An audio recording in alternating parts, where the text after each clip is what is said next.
Was it my SkettyOs?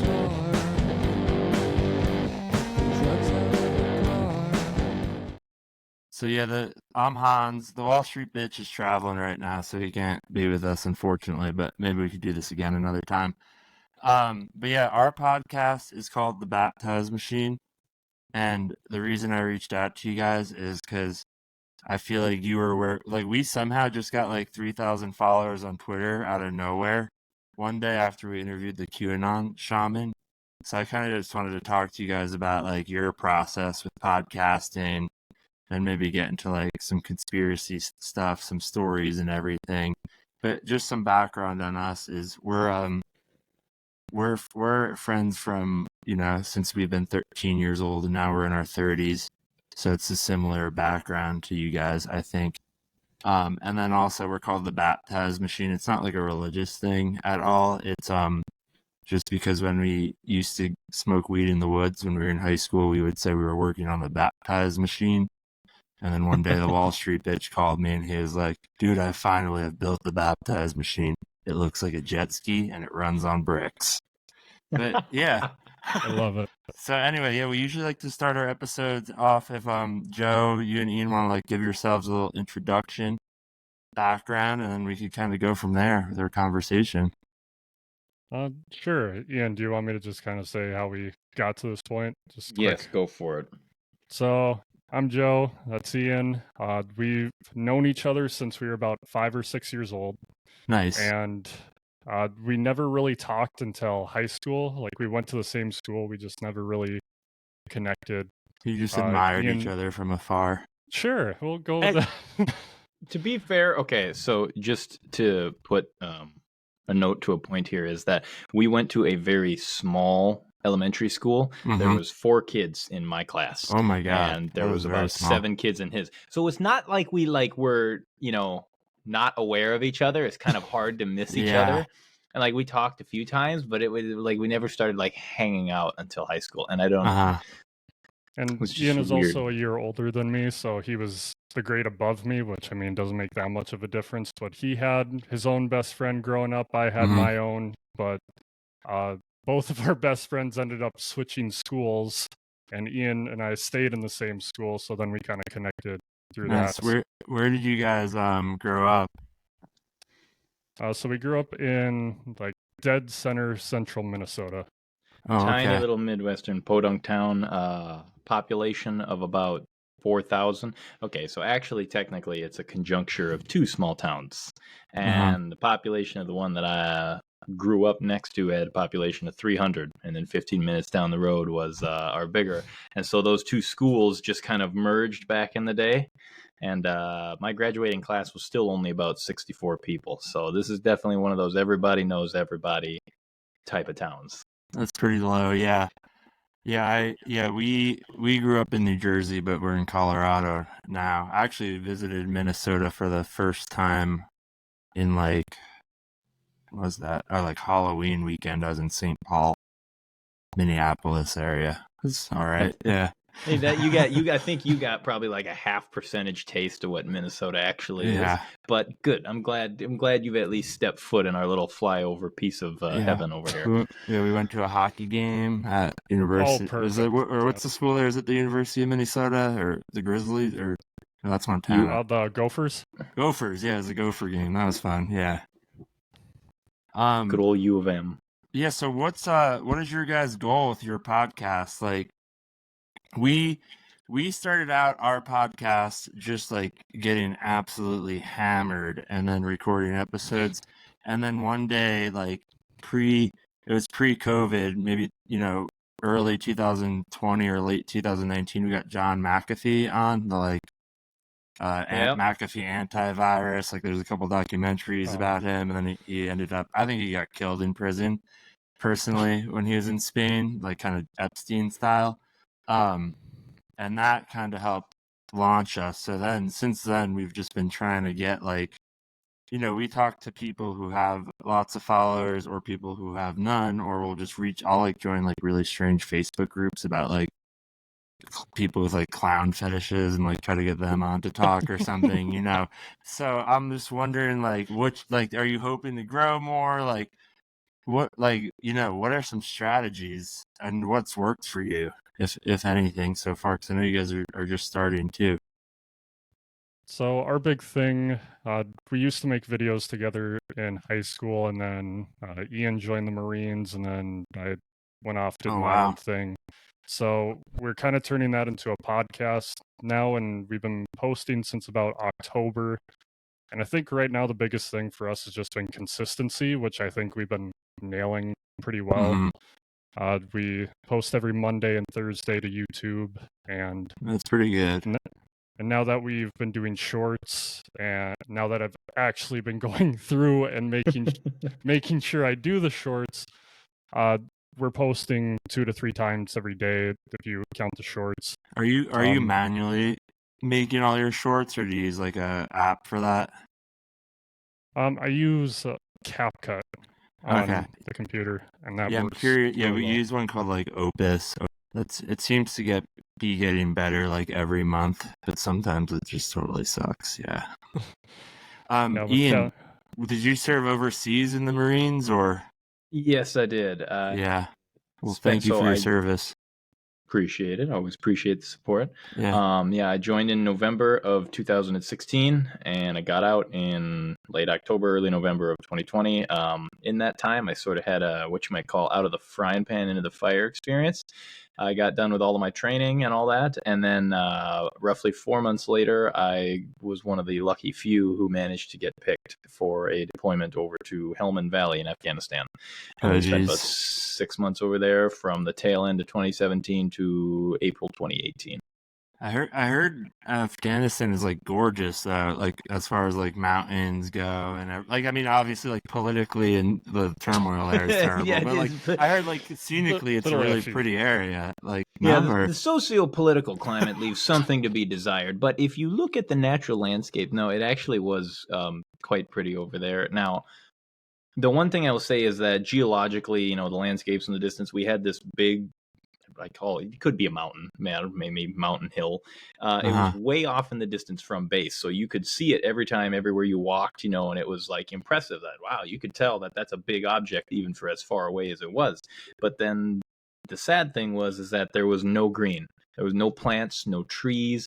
If there was any sort of foliage at all, it was definitely man-made and catered to every single day. Because the only piece of green that I ever saw out there was this little plant that grew next to our dumpster where we had to dump all our water bottles because you need potable water. You Yeah. can't drink the water over there. So every day when I'd bring out our water bottles, I would water this little plant. And then eventually that thing grew like 5 feet tall. And I was really super proud of that thing. I was like, wow, look at this. I got a green thumb over here in the middle of just nothing else. And so it's very pretty to see. But where I was in the southern half was just a lot of sand and rock. Do you agree with the United States government's decision to send U.S. troops to Afghanistan and Iraq for as long as we did? That's that's a heavy loaded question. I will say it's very difficult to answer that question, right? Because That's fair. Joe and I were young enough that I don't particularly remember 9/11. I remember that it was a buzz that day and that a lot of things happened, but I mean, as far as I was not aware of the gravity of the situation. Yeah, what are you But guys like 20, 27, 28? 27, yeah. Yeah, okay. 26 for me. Yeah. And I will say that I cannot answer about how long we were there. I guess that's always up for debate. However, I Yeah. will say that I was quite disappointed with the exit strategy and the fact that 13 service Terrorists. members were killed when they were trying to leave the airport is a regrettable decision and something that definitely could have been avoided.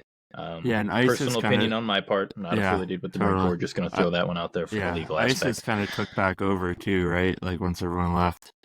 Well, it creates a power vacuum when you leave like that, and someone's going to fill it.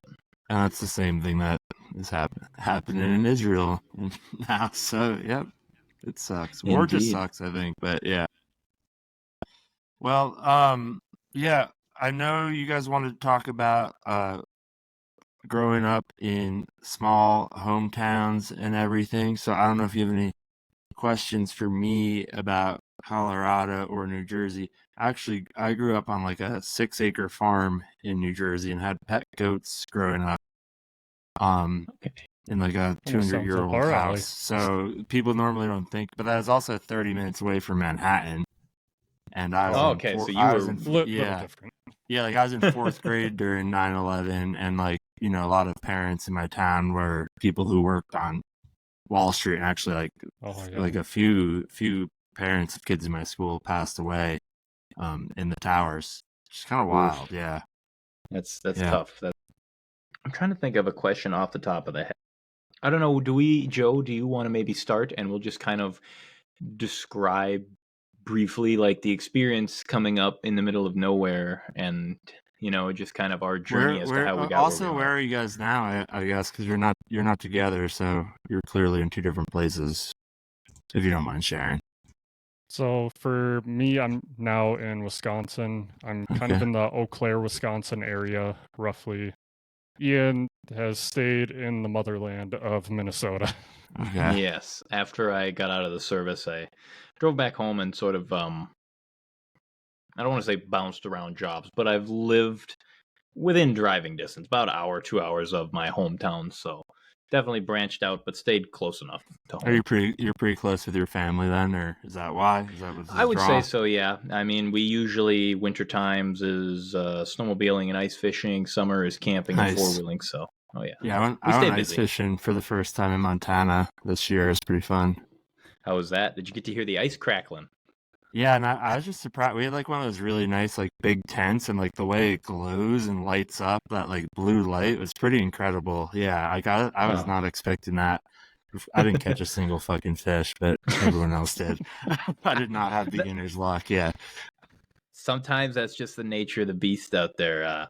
Now, what you really got to see are them ice castles, which, for those who are not aware, I'm not it's aware. essentially it's an RV. Imagine an RV. However, you tow it behind your truck, not with a fifth wheel hitch, but with your just regular ball hitch by the bumper, and you can drive that sucker out onto the lake, hydraulically lower it down, and then you go inside and you drill all your holes through the ice that you want. And like my brother has one that has a sliding side compartment to it, so it expands out and you sort of get this little living room around a propane fireplace, and then we can put like a little dome on the top, and like That's we can pretty sit out there, cool. watch TV, movies, anything you want. Like you can get real bougie with it, so it's a Yeah, it's lot like of a fun. mobile Yeah. home on ice. That's pretty awesome. Yeah, we just towed out a sled with one of those like Eskimo like 7 to 9 person tents. I don't know if you know those like red and black ones. Yeah. The pop-ups. Yeah. They're pretty sweet though. It's like amazing how easy they are to set up and how large they get. Oh And yeah, and they're then plus it doesn't take a lot to heat them. Like you get a little yeah. space heater going in there, you'll be cooking shortly. Yeah, we didn't even need one because the sun was just out, and it's like they're pretty Like I was like, man, we have a big homeless problem in Denver right now because we're a sanctuary city, and they're like busting up Venezuela, like thousands of Venezuelans every day from Texas, and so like which I'm sympathetic to all these people, but we just can't house them, and there's nowhere to put them, and so they're literally the city of Denver purchased ice tents to put the homeless people on sidewalks, and like it's getting pretty gnarly, to be totally honest. Yeah. That is something. Yeah. Yeah. That is Yeah. something. Colorado is kind of blown up as far as Can't imagine people. it's super warm there either. Yeah. Honestly, Denver, like the mountains, because Denver's at about 5,000 feet, and then once you get into the mountains, you drive an hour west, you get to 7, 8, 10,000 feet. It gets colder there. The snow stays, but Denver is like very, very moderate temperature. Like it'll be cold for maybe a week, snow, and it snows, and then it all melts in a day or two. It like doesn't stay around the city really. But yeah, these people are coming from Central America, so they're not used to Yeah. any cold. Yeah. Gonna freeze them out a little bit. Yeah. So it's interesting, but I don't know. What other activities are I've always wanted to canoe. I'm a big Whitewater River person, and I've always wanted to canoe the Boundary Waters. I heard were pretty spectacular. Have either of you ever done one of those trips? I don't know if I did at the Boundary Waters, but I know we took a school trip. I can't remember where, but I learned how to canoe, and we took like a little canoeing trip. And canoeing is one of the most difficult things I've had to learn. I did not realize it was so difficult. Kayaking I love. Canoeing is just a little tough. Yeah, especially when Kayaking. Oh, sorry. Go ahead. sorry, no, canoeing, especially like when you have like a bunch of gear on it, you need to be pretty stable. I was going to say that kayaking is you out enjoying nature on the water on a beautiful day. Canoeing is learning what the definition of cooperation is and how short your limits actually are when put to the test. Because canoeing, you got to work in tandem with the guy in the back. And if the guy in the back is going, squirrel, and you're going, we got to get down the river, you're going to be spinning circles the whole way down. We went up camping last year on Crane Lake. It's Voyageurs National Park up there, and it was an 11-mile boat ride out to our campsite. But as we were going out there, you look left on one side, the shoreline was America, and you look right, the other side, the shoreline was Canada. That's pretty cool. It was definitely very pretty to look at. You have to be cognizant out there because even though the border between America and Canada is unguarded. If you cross into their waters and then try and cross back, you might have a couple of Mounties coming out there like, oh, where you going, eh? Yeah, you can't go back across that line, pal. You're gonna have to come to shore. And so you don't want to run the risk of getting the big hats mad at you. But it's very beautiful up there. Definitely some geography that I did not expect to see in Minnesota because it's very rolling, very flat here. Yeah, I want to make a trip up there one day. Yeah, I recently did a river trip on the border of Mexico and Guatemala on this river called the Rio Usumacinta.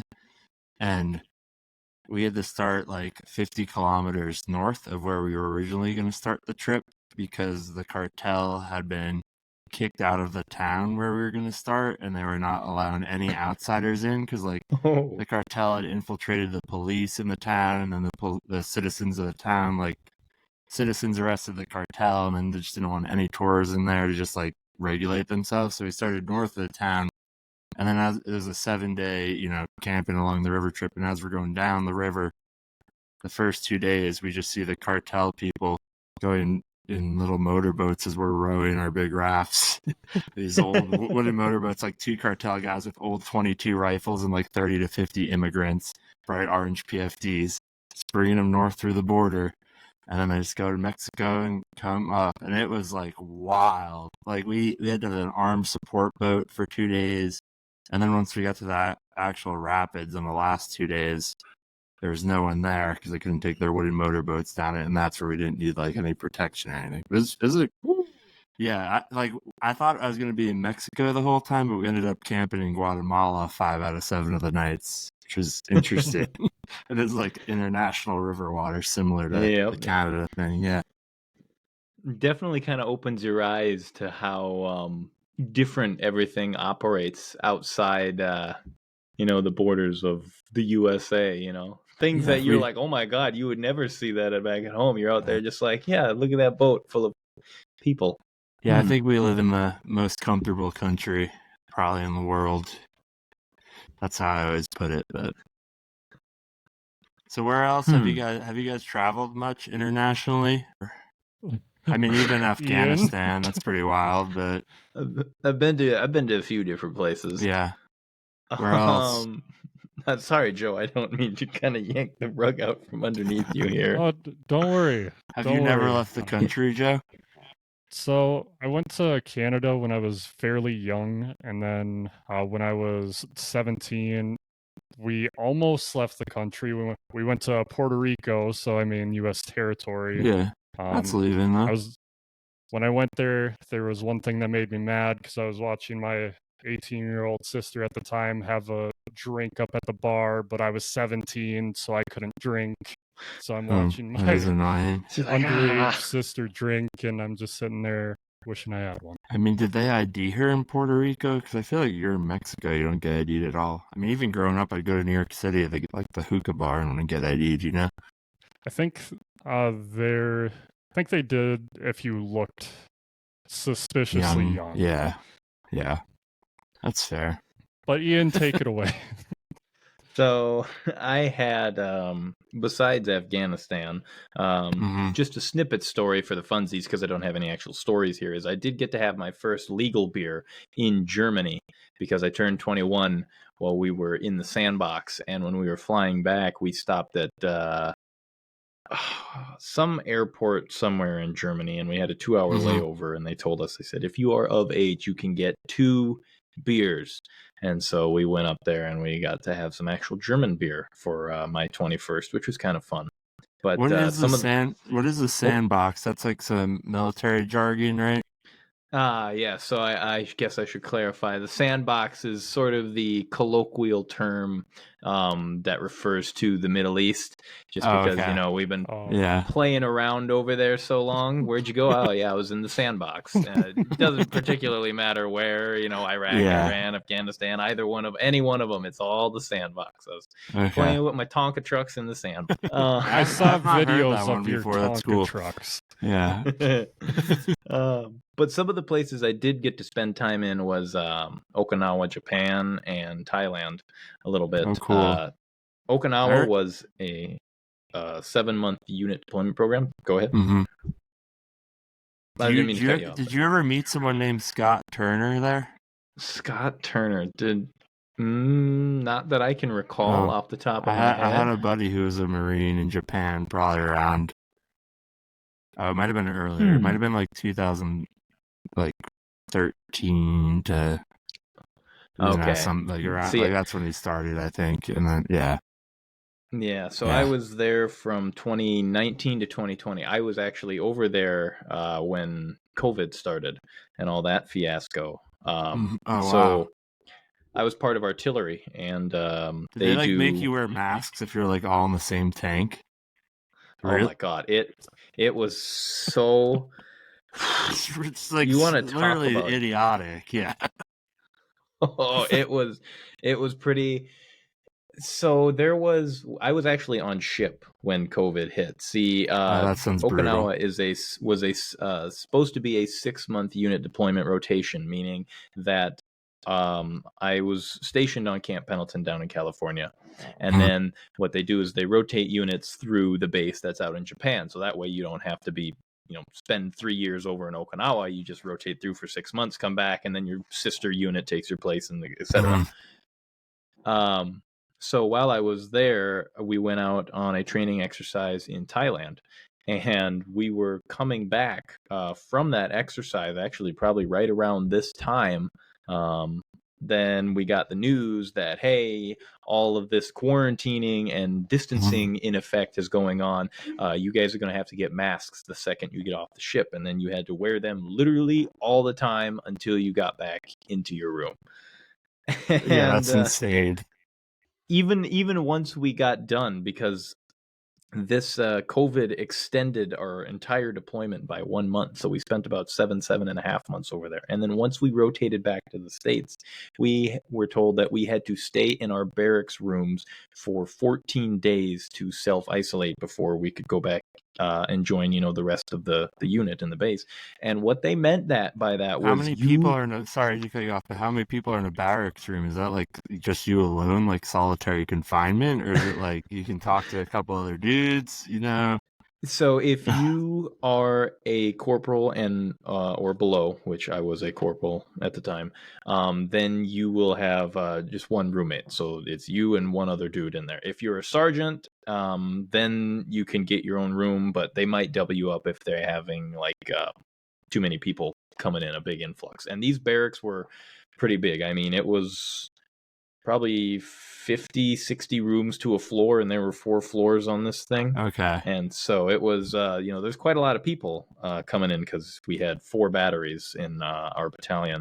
And what they meant by 14 days in your room was you literally did not leave that room, not even to do laundry. They had a guy deliver you food, deliver you water, that sucks. Morning, noon, and night. You're like, oh, I'm gonna go overseas, fight for a country, and then be in prison for 2 weeks when I return. But come back home. Now, luckily, luckily the barracks as they are these days is a little bit more updated. You know, it's not like we're out there like Heartbreak Ridge, Squad Bay, sitting there in a hooch playing cards, whatever. No, these are actual rooms. And so, you know, you had like Xbox, PlayStation, computers, whatever. So yeah, That's I mean, good. Yeah. essentially it was just 2 weeks of turning into a hermit, pull the Downtimes. blanket Yeah. over the head and do this all day, every day. Yeah. I remember we used to. At least you had internet. That would be really brutal. Otherwise, I would imagine.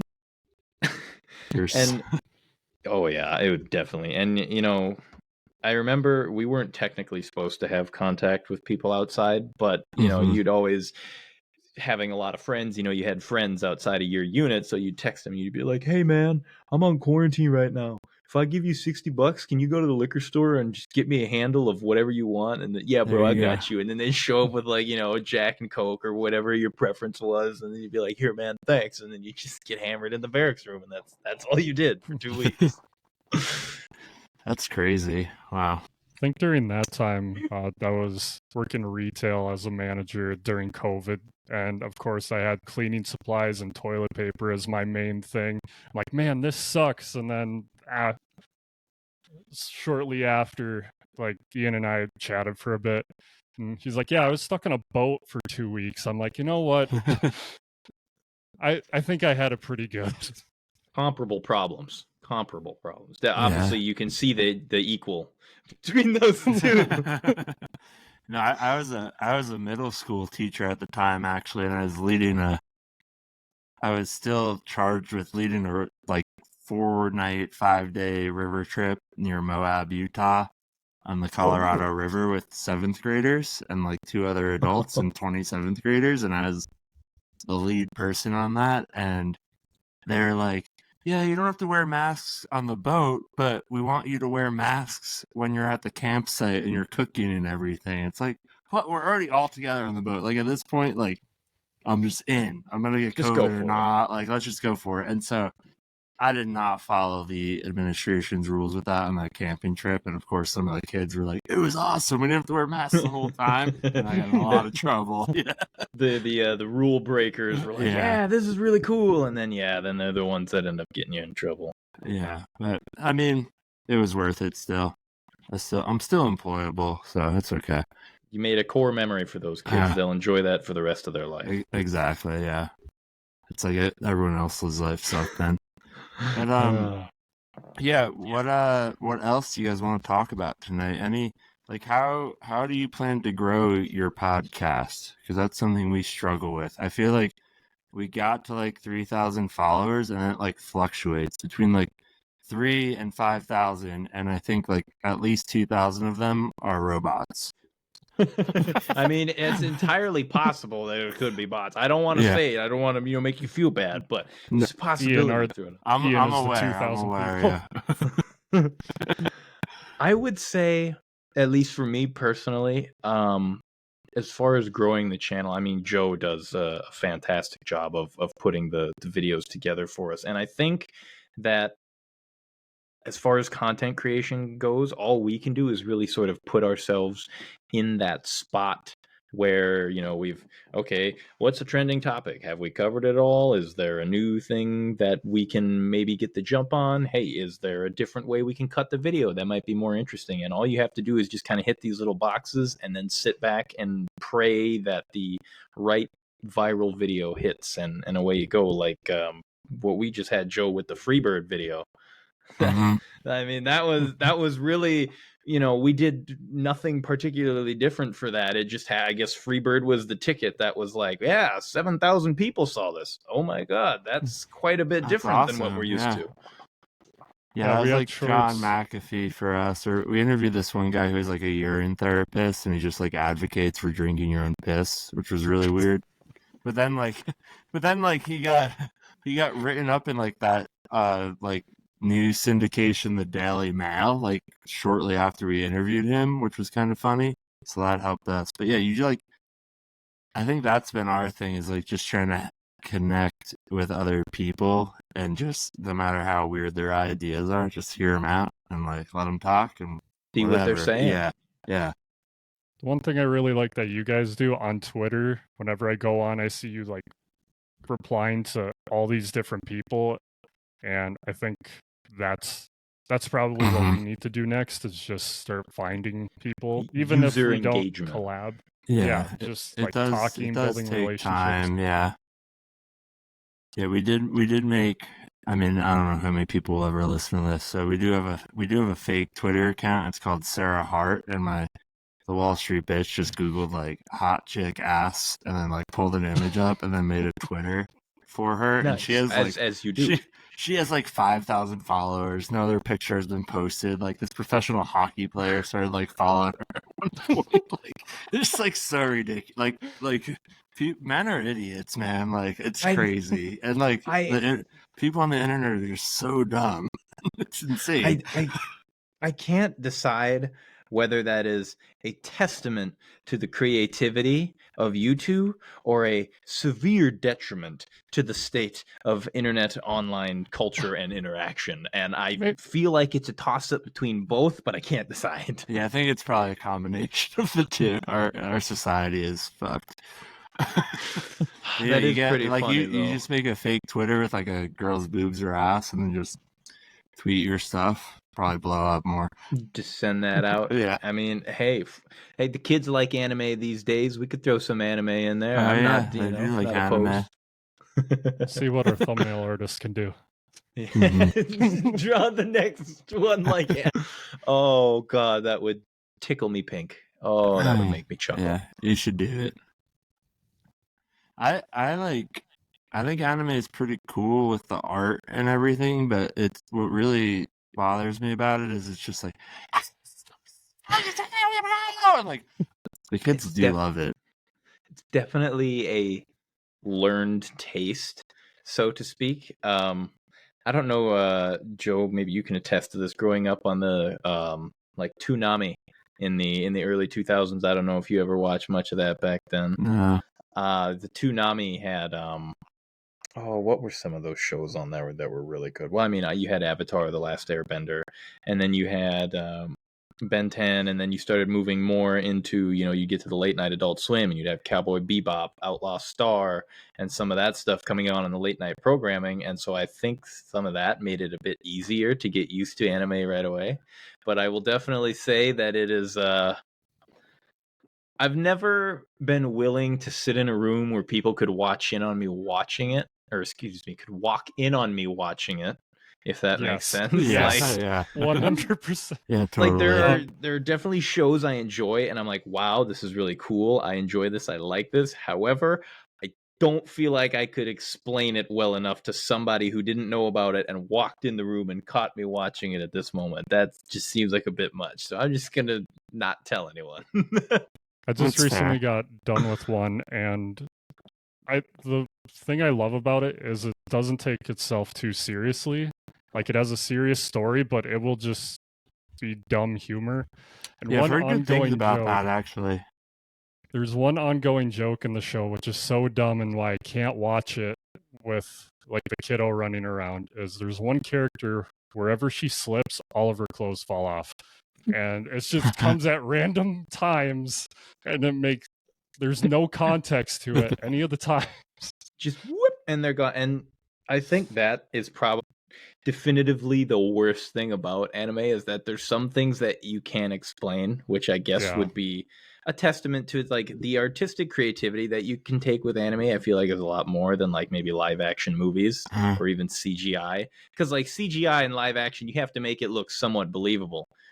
Anime, you can do anything you want. You can just say, just because anime. Why does she fall over and all her clothes come off? Well, wait, anime. what show is that? 1 or 1 Plus? That's from the show Fire Force. Oh, Fire Force. Fire Force. Interesting.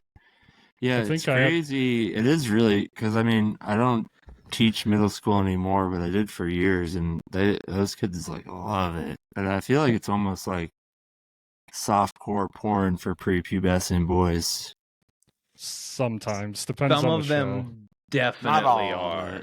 Not all of them, but there's a lot of them that it was definitely an introduction for a lot of young men out there. I will say that. Yeah, Ian mine was like me. watching like scrambled porn. I don't know if you guys even know what that is, but No, but I don't know if I want to. But No, So scrambled this is porn is where it's like all staticky TV and like you're trying to like hack into your like gonna parents like say that's TV. this is Yeah, the first thing that came to mind. that's Either exactly what that, it or I thought you were is. gonna say Yeah. 35 millimeter projector. No, I'm not that. You I'm not know, that old. I'm not that unreal. old. It was literally like choppy TV, Yeah. scrambled channel, It was maybe C. Yeah. Oh, go ahead. there's one anime I want to point out because Ian was telling me about it. I went over to his house. I think this was a couple of years ago, and we woke up and he's like, "I got to show you this show." So right away in the morning, he showed me the anime Gate, and the whole premise is like modern day military goes back in time with all of its like helicopters and tanks and fights medieval No, foes. so okay. So yeah, so this story. Now, I'd like to point out that this show does have its handful share of like fan servicey stuff. So Mhm.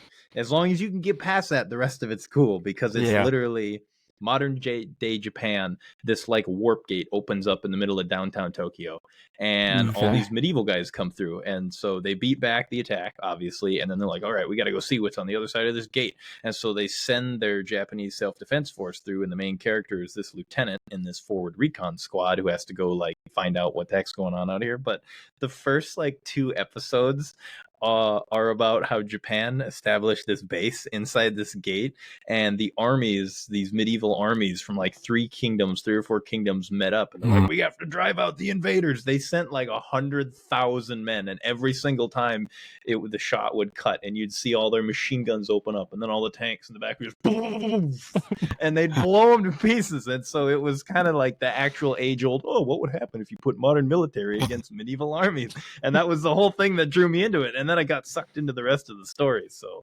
yeah, I That's couldn't funny. pass that opportunity up to show Joe. That's great.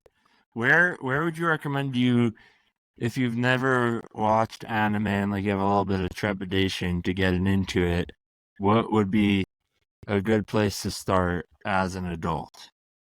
My number one is Death Note. 100%. I will Death recommend Note. that every single time. It's like crime, drama, psychological. And for anyone who doesn't know, this high school student finds a book that's called the Death Note, and he can write down people's names and kill them Oh wow. in any way, anytime. And the way he doesn't, don't watch the Netflix movie. It's nothing like the anime. Okay. The Netflix movie sucked. But he's very, very intelligent, and like how he uses it is to kill criminals, to like get rid of all the bad guys because he wants to be the new god, is what he says. Mhm. But then the police find out, and his dad is in like the head of the police force, so they're basically working against each other, but the dad doesn't know it, and then Oh, it just interesting. goes deeper. They get the number one detective, and he knows who's doing it, but he can't prove it. So, and then they end up working together at one point. Okay, I might check that But out. I might watch an episode after this just to see. I will I don't think definitely. there's a lot of fan I just service. googled pictures of the Netflix movie and it looks really dumb.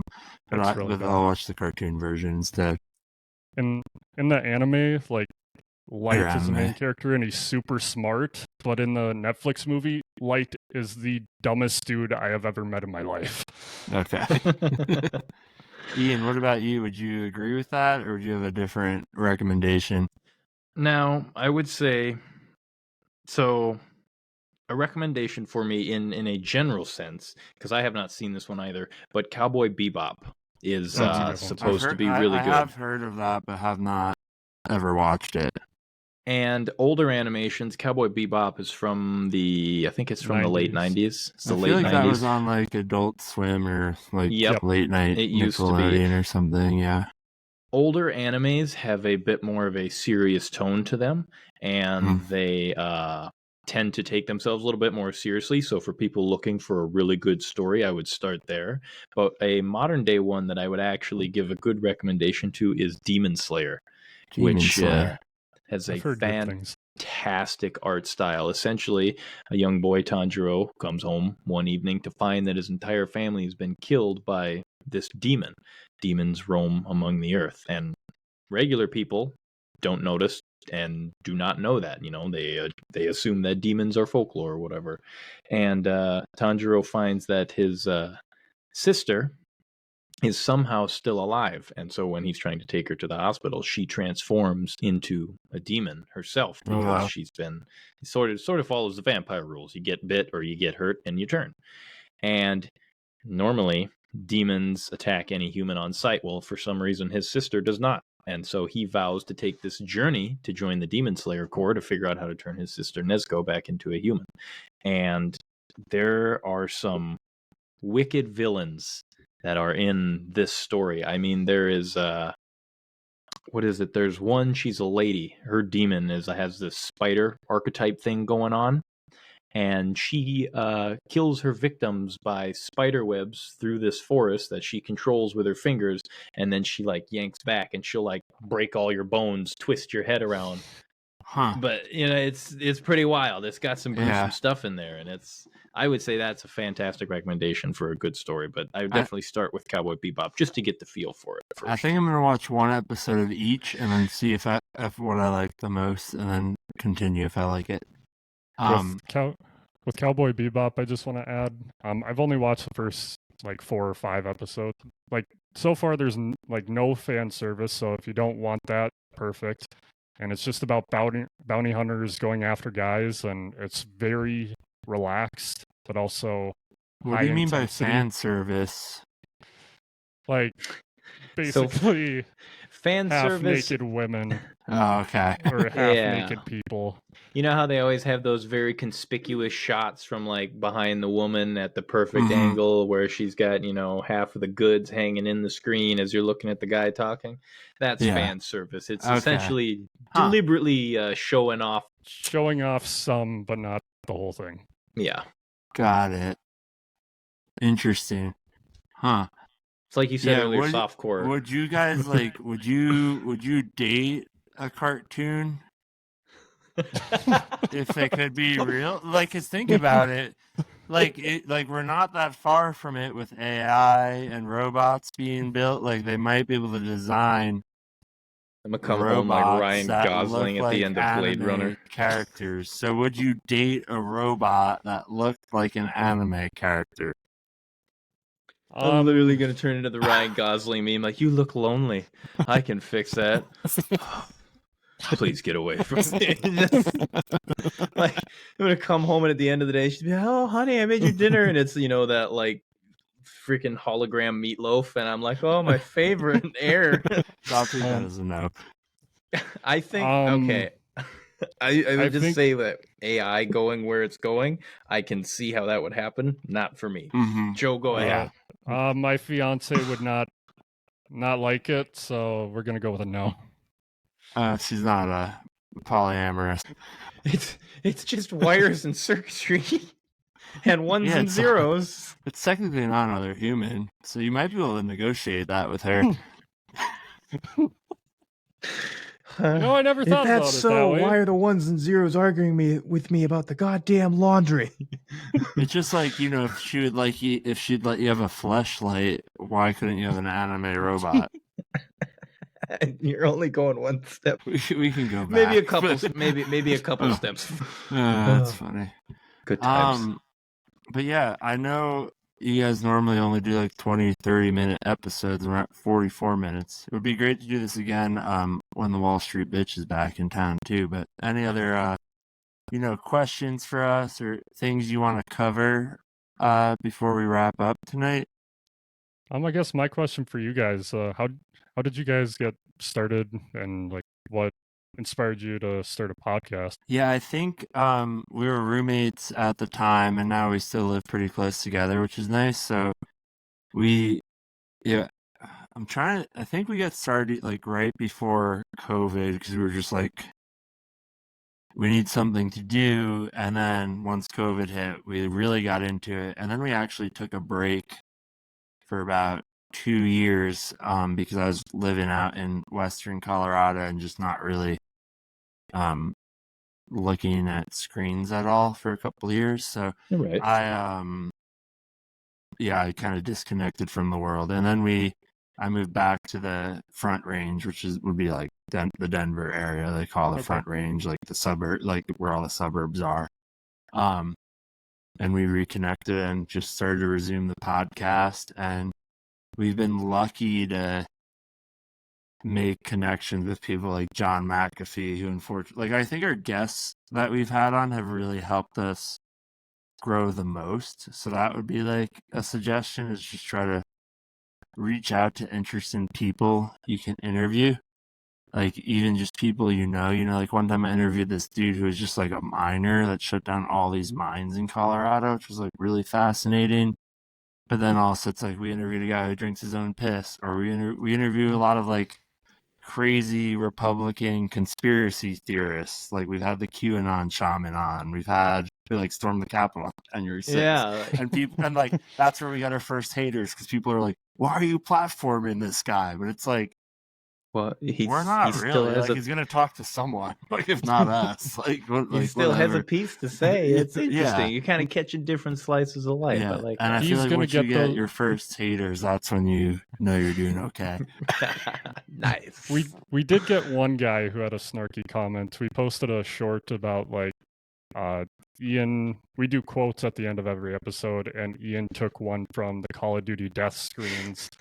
But in a short, I can't really explain fully without lacking in entertainment. So just kind of did the quote, and then Ian said he got it from the COD screen, and someone's like, saying that quote is from COD is like saying Goku's from Fortnite.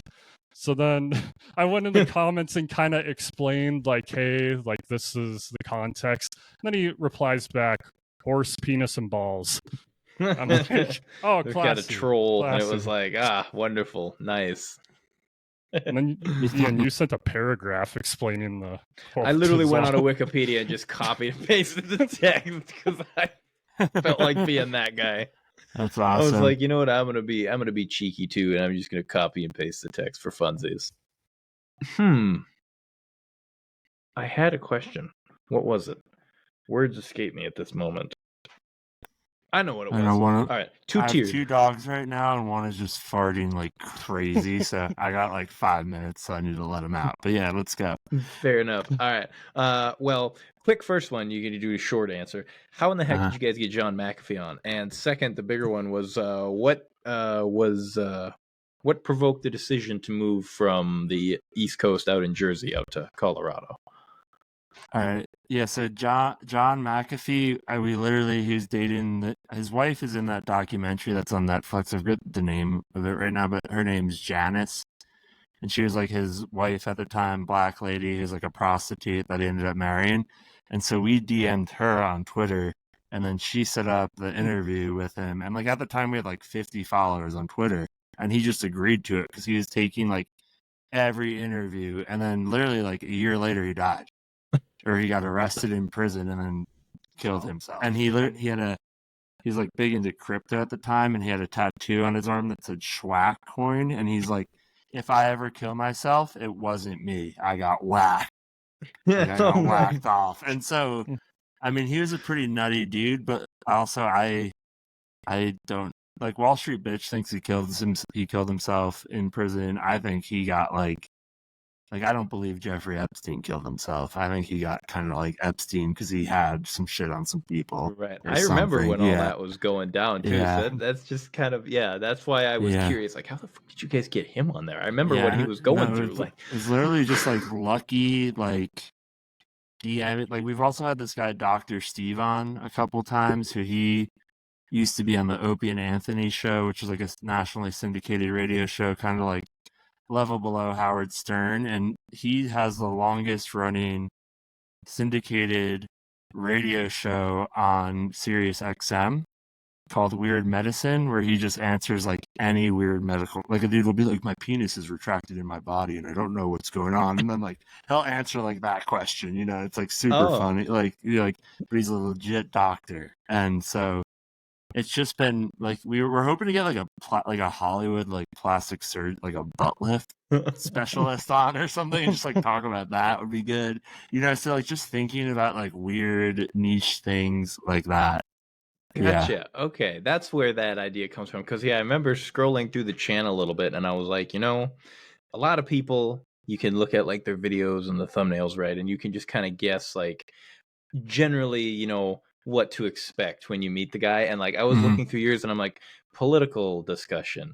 That's John McAfee. Here's the next one, talking with some doctor. What is this one even about? I'm not entirely like. The more I looked down the list, the more I was like, I have where like I was trying to find a pattern. Like I felt like yeah. And honestly, felt like I was losing myself. That might be a problem of ours, is that like we're like, oh, we're a podcast and it's just everything sexy. Like, is our tagline? Like everything sexy. It's like way too ambiguous and vague. Yeah. Like it wasn't even detrimental. Like it was just one of those. It was just scroll through the channel, just get a feel for what these guys are all about. And the more I looked, the more like intrigued, but yet like, oh my god, how far down does the rabbit hole go? Like the first time I told Ian about you guys, because I run all of our socials. Yeah. I had sent him the tweet that you guys sent us, like who would be top and who would be bottom. And that's the first thing he heard. And I'm like, here, you answer this, please. As I was like, just tell him power bottom and nothing else. We just try to poke the bear a little bit, but also, I don't know, try to find the line of respect. Like I don't want to piss anyone off either, but that's fair. Yeah. That was funny. Yeah. Well, I appreciate having you guys on, and hopefully we can do this again sometime soon. Catch up in a couple months or something. Yeah, definitely. Absolutely. The Wall Street Pitch here. But yeah, appreciate you, Ian, Joe, and BS Buddies podcast. And yeah, I'll have all this recorded, so I can send you anything you need to on my end. And then this is the outro song we use by an artist named Pickle Walks. It's called Ohio, so it's about the Midwest. Nice. And thanks, guys. Thank you. Yeah. That's a baptize machine, the jet ski that runs on bricks. I was wondering what that was. It looked like a Lego ATV. I was like, how in the world? Not too far. But yeah, with the Riverside app, it'll just ask you to close it and then have you download the video, and I'll probably post all this up tomorrow. So thanks, guys. Have a great day. Nice. Yeah. Thank you. Yes.